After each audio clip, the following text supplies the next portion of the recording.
And we are back. Isaiah chapter 8.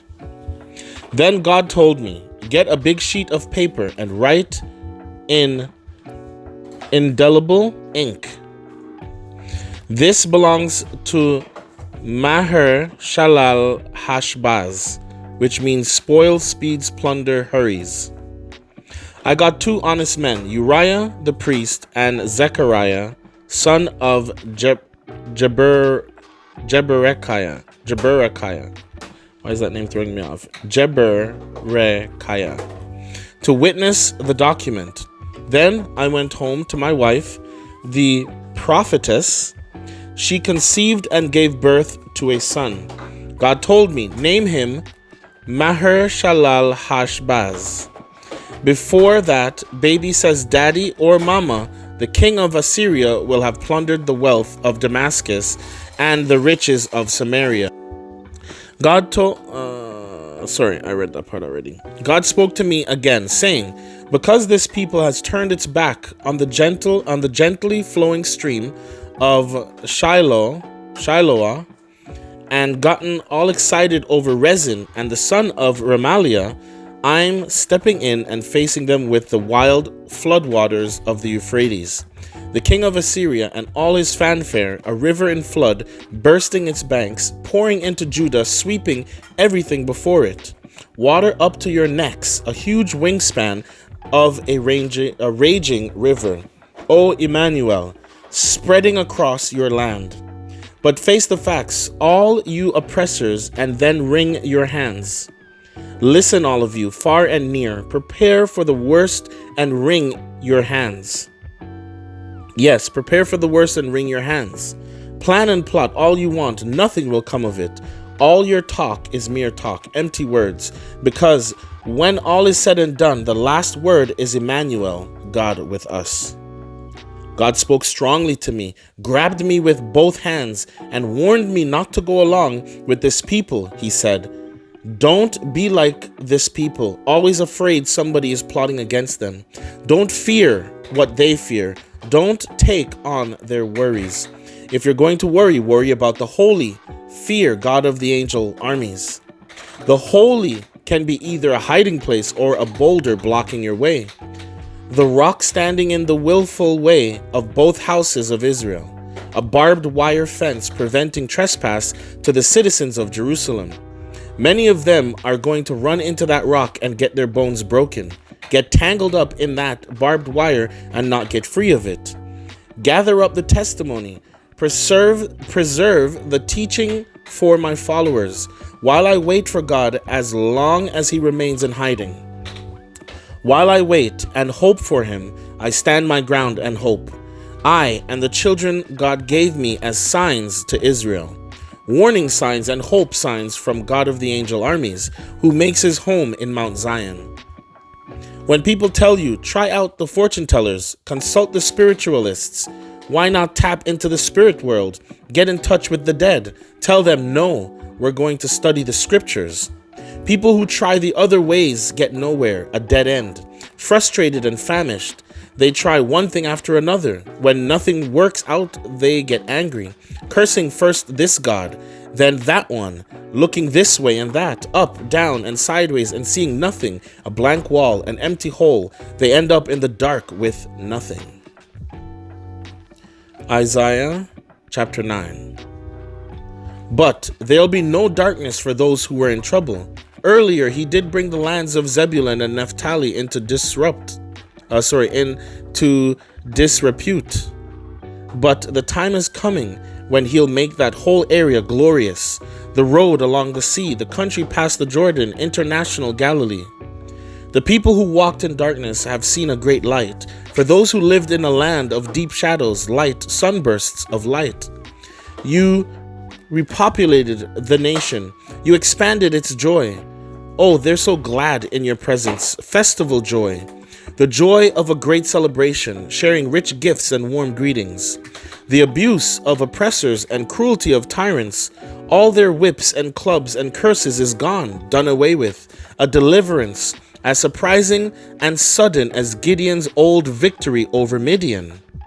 The boots of all those invading troops, along with their shirts soaked with innocent blood, will be piled in a heap and burned, a fire that will burn for days, for a child has been born for us, the gift of a son for us. He'll take over the running of the world. His names will be Amazing Counselor, Strong God, Eternal Father, Prince of Wholeness.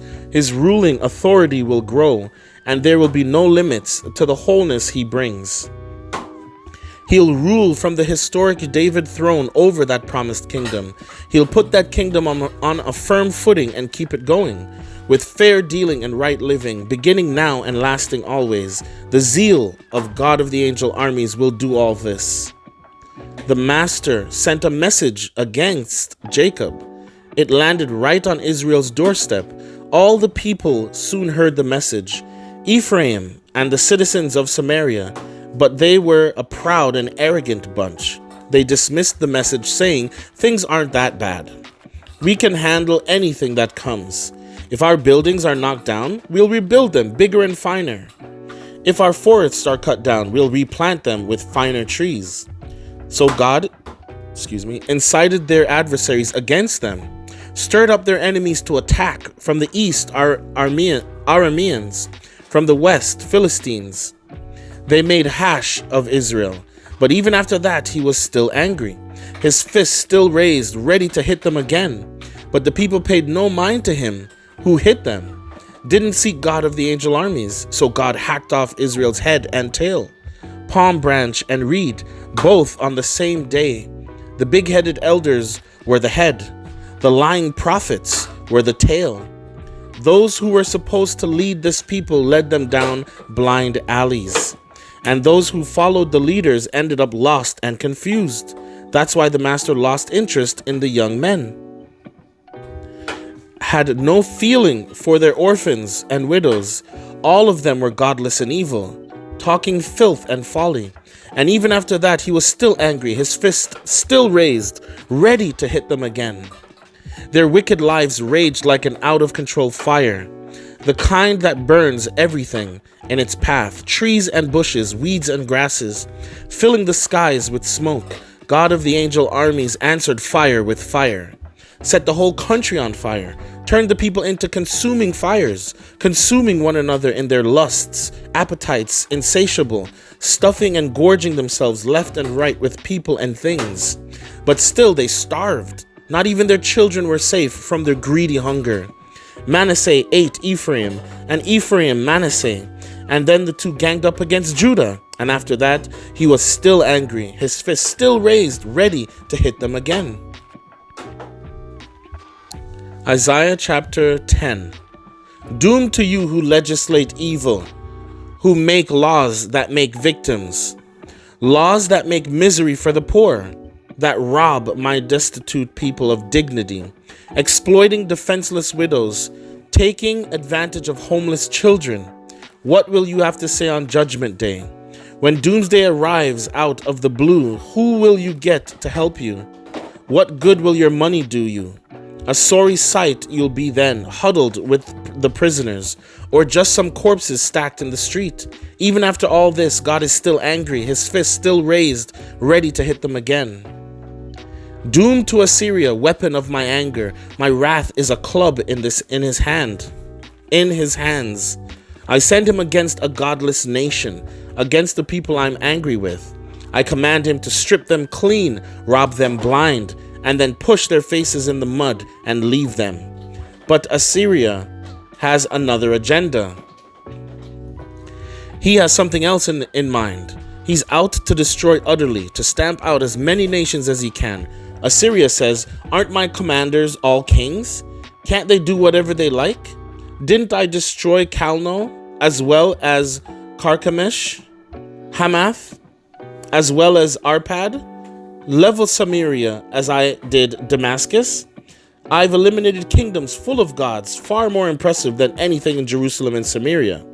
So what's to keep me from destroying Jerusalem in the same way I destroyed Samaria and all her god idols? When the Master has finished dealing with Mount Zion and Jerusalem, he'll say, now it's Assyria's turn. I'll punish the bragging arrogance of the king of Assyria, his high and mighty posturing, the way he goes around saying, I've done all this by myself. I know more than anyone. I've wiped out the boundaries of whole countries. I've walked in and taken anything I wanted. I charged in like a bull and toppled their kings from their thrones. I reached out my hand and took all that they treasured, as easily as a boy taking a bird's egg from a nest. Like a farmer gathering eggs from the henhouse, I gathered the world in my basket, and no one so much as fluttered a wing or squawked or even chirped. Does an axe take over from the one who swings it? Does a saw act more important than the sawer? As if a shovel did its shoveling by using a ditch digger, as if a hammer used the carpenter to pound nails. Therefore the Master, God of the angel armies, will send a debilitating disease on his robust Assyrian fighters. Under the canopy of God's bright glory, a fierce fire will break out. Israel's light will burst into a conflagration. The holy will explode into a firestorm, and in one day burn to cinders every last Assyrian thorn bush. God will destroy the splendid trees and lush gardens. The Assyrian body and soul will waste away to nothing. Like a disease-ridden invalid, a child could count what's left of the trees on the fingers of his two hands. And on that day also, what's left of Israel, the straggling survivors of Jacob, will no longer be fascinated by abusive, battering Assyria. They'll lean on God, the holy, yes, truly. The ragtag remnant, what's left of Jacob, will come back to the strong God. Your people, Israel, were once like the sand on the seashore, but only a scattered few will return. Destruction is ordered, brimming over with righteousness. For the Master, God of the angel armies, will finish here what he started all over the globe. Therefore the Master, God of the angel armies, says, my dear, dear people who live in Zion, don't be terrorized by the Assyrians when they beat you with clubs and threaten you with rods like the Egyptians once did. In just a short time my anger against you will be spent, and I'll turn my destroying anger on them. I, God of the angel armies, will go after them with a cat o' nine tails and finish them off decisively, as Gideon downed Midian at the rock Oreb. As Moses turned the tables on Egypt, on that day Assyria will be pulled off your back and the yoke of slavery lifted from your neck. Assyria is on the move, up from Rimmon on to Aiath, through Migron, with a bivouac at Michmash. They've crossed the pass, set camp at Geba for the night. Ramah trembles with fright. Gibeah of Saul has run off. Cry for help, daughter of Galim. Listen to her, Lisha. Do something, Anathoth. Madmenah takes to the hills. The people of Gebim flee in panic. The enemy is soon at Nob, nearly there. In sight of the city, he shakes his fist at the mount of dear daughter Zion, the hill of Jerusalem. But now watch this. The Master, God of the angel armies, swings his axe and lops the branches, chops down the giant trees, lays flat the towering forest on the march. His axe will make toothpicks of that forest, that Lebanon, like army reduced to kindling. Amen.